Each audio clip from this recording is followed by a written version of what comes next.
नमस्कार, आप देख रहे हैं एमपी न्यूज। आपके साथ मैं हूं नम्रता बुंदेला। एमपी न्यूज के खास कार्यक्रम में आपका स्वागत है। मध्य प्रदेश में उपचुनाव जैसे जैसे करीब आ रहे हैं, बीजेपी और कांग्रेस की तरफ से तरह तरह की प्रतिक्रियाएं सामने आ रही हैं। उपचुनाव की तारीख के ऐलान के बाद और प्रदेश में आदर्श आचार संहिता लागू होने के बाद अब कांग्रेस की ओर से एक मांग आई है कि अब राजधानी भोपाल में भी आचार संहिता लागू की जाए। हमारे संवाददाता शार्दुल राठौर इस वक्त हमसे जुड़े हुए हैं। शार्दुल, आखिर कांग्रेस ने किस कारण से ये मांग की है जिसे बीजेपी ने खारिज भी कर दिया है, तो क्यों?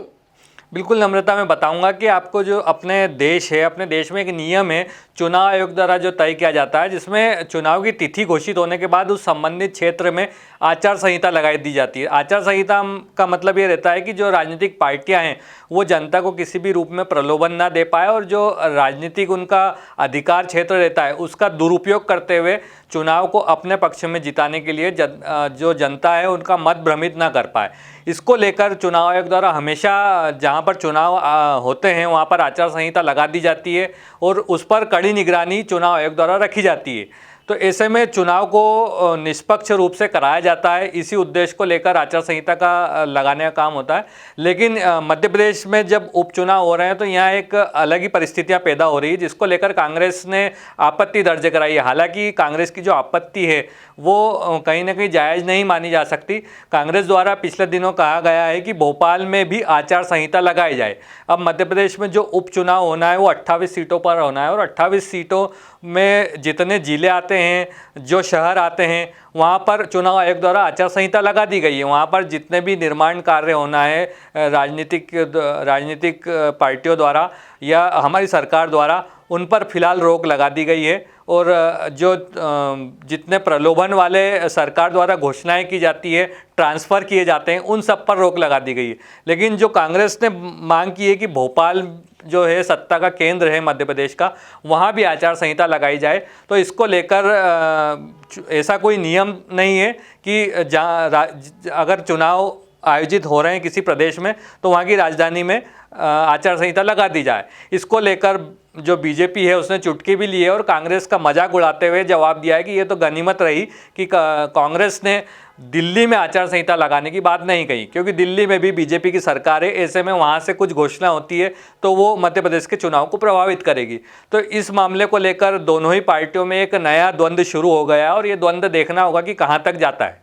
जी बिल्कुल, तो अब देखने वाली बात होगी कि कांग्रेस की ये मांग आखिर मानी जाती है या नहीं। लेकिन फिलहाल तो बीजेपी की ओर से इसे खारिज भी कर दिया गया है। लेकिन शार्दुल, कांग्रेस की ये मांग कितनी सही और कितनी गलत हो सकती है? क्या वाकई में कांग्रेस की ये मांग जायज है या फिर इसे गलत ही ठहराया जा सकता है? बिल्कुल, कांग्रेस अगर अपने नज़रिए से कह रही है तो वो कहीं ना कहीं कांग्रेस के नज़रिए से हम मान सकते हैं कि वो जायज़ है, क्योंकि भोपाल में जब शिवराज सरकार है और मध्य प्रदेश में शिवराज सरकार बनाम कमलनाथ के चुनाव होने जा रहे हैं, तो ऐसे में शिवराज सरकार सत्ता का दुरुपयोग करते हुए कहीं जो निर्वाचन क्षेत्र है वहाँ पर मतदान को प्रभावित न कर पाए, इसको लेकर कांग्रेस ने शंका जाहिर करी थी और इसी शंका के आधार पर उन्होंने इस तरह की मांग की थी।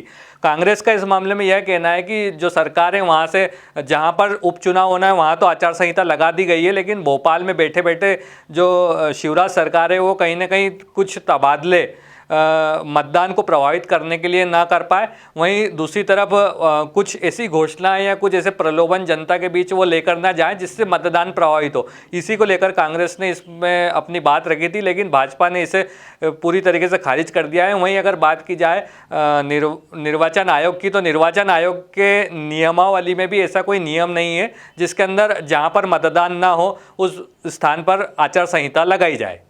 जी बिल्कुल, अब देखने वाली बात होगी कि कांग्रेस की ये मांग आखिर मानी जाती है या नहीं। लेकिन फिलहाल तो भोपाल जिले की किसी भी विधानसभा सीट पर उपचुनाव है ही नहीं और इसीलिए आदर्श आचार संहिता लागू करने की बात वहां पर मानी ही नहीं जा रही है। अब देखने वाली बात होगी कि कांग्रेस की इस पर और आगे क्या प्रतिक्रिया आती है अगर कांग्रेस की ये मांग नहीं मानी जाती है। तो ताजा तरीन खबरों के लिए आप बने रहिए हमारे साथ, देखते रहिए एमपी न्यूज। नमस्कार। एमपी की नब्ज, एमपी का हाल, मध्य प्रदेश की हर खबर एमपी न्यूज टीवी के साथ। लगातार खबरों के लिए सब्सक्राइब करें हमारा YouTube channel MP news TV. Latest updates के लिए बेल आइकन दबाना जरा भी न भूलें।